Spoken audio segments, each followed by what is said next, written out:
हिंदुत्व के साथ ही राष्ट्रवाद और सैनिकों का मुद्दा भी लोकसभा चुनाव में गूंजे तो हैरानी नहीं होनी चाहिए, क्योंकि एक तरफ बीजेपी सुभाष चंद्र बोस का जन्मदिन मना रही है, वो बता रही है कि हमारे देश के जवान हमारे गौरव हैं, तो बीजेपी की काट के तौर पर पुलवामा का मुद्दा उठाया गया है। दिग्विजय सिंह ने कहा है कि पुलवामा का सच सरकार ने देश को क्यों नहीं बताया। उन्होंने सवाल भी उठाए कि पीएम का पाकिस्तानी प्रधान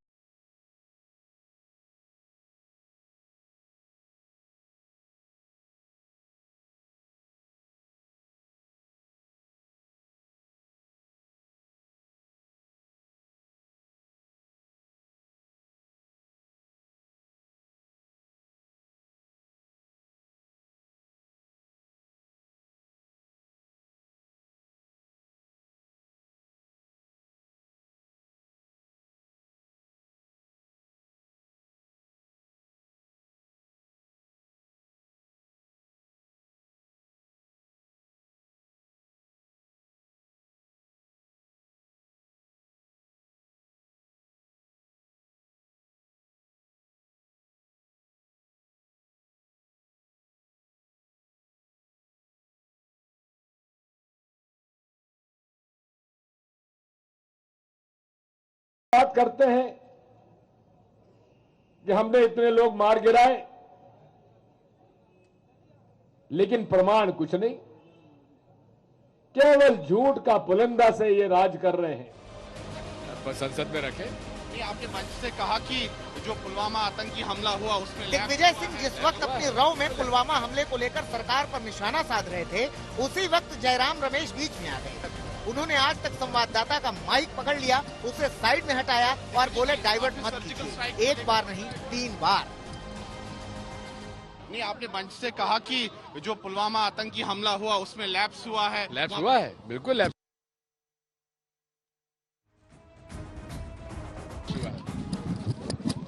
डाइवर्ट। तो दिग्विजय जी, आपने सर्जिकल स्ट्राइक को लेकर भी डाइवर्ट।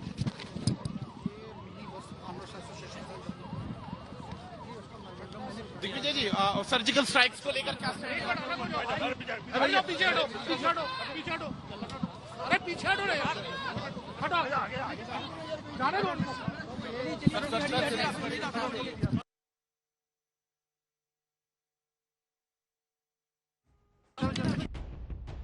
पता नहीं उन्हें क्या लग रहा था जो डाइवर्ट होने से बचा रहे थे, क्योंकि यात्रा में दिग्विजय सिंह ने जो कहा, बाद में तसल्ली से बैठकर वीडियो बनाते हुए वही बात दोहराई। सरकार से 3 सवाल किए।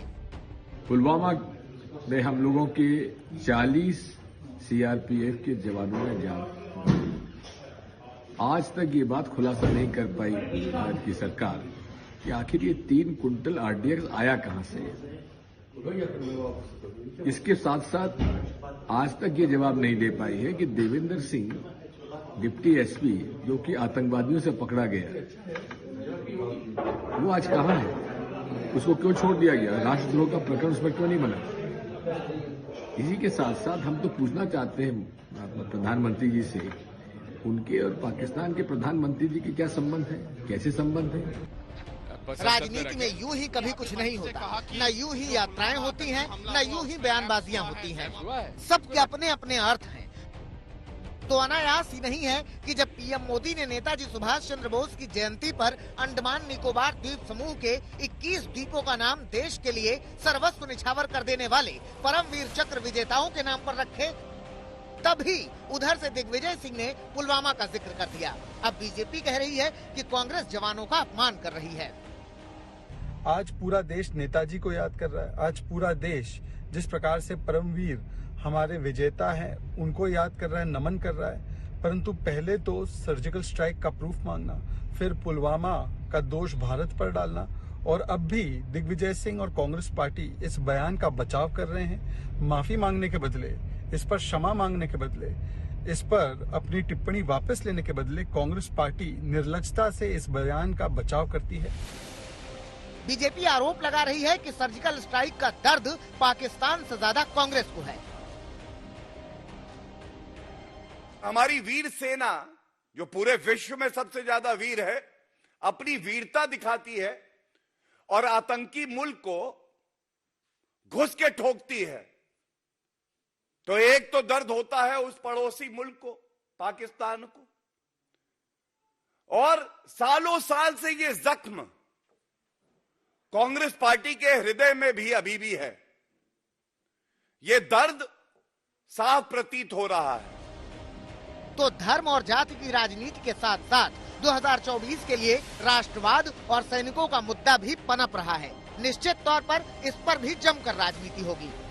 फिलहाल राहुल गांधी भारत जोड़ो यात्रा के समापन की ओर बढ़ रहे हैं। उन्हें भरोसा है कि ये यात्रा उन्हें फलेगी। राहुल गांधी उस नरवाल से 1.5 किलोमीटर ही दूर यात्रा कर रहे हैं जहां कल 2 धमाके हुए थे, इसलिए सुरक्षा व्यवस्था सख्त है।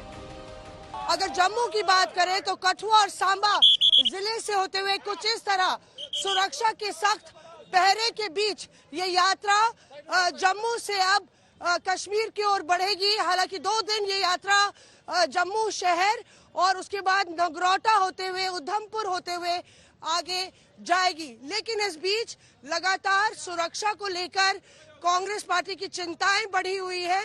न सिर्फ कांग्रेस पार्टी की, सुरक्षा एजेंसियों की लगातार चिंताएं बढ़ी हुई हैं, क्योंकि एक तरफ गणतंत्र दिवस से पहले पूरे इलाके को हाई अलर्ट पे रखा गया है।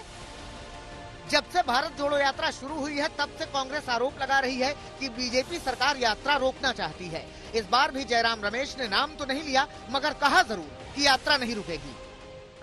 अगर ये ताकतें भारत जोड़ो यात्रा को रोकना चाहती हैं, वो विफल होंगे, वो सफल नहीं होंगे। यात्रा चलता रहेगा। भारत जोड़ो यात्रा के बाद कांग्रेस हाथ से हाथ जोड़ो अभियान चलाने वाली है। देखना होगा कि ये सारे अभियान कांग्रेस के अरमान को पूरे कर पाते हैं या नहीं। मौसमी सिंह के साथ सुनील जी भट्ट, जम्मू, आज तक।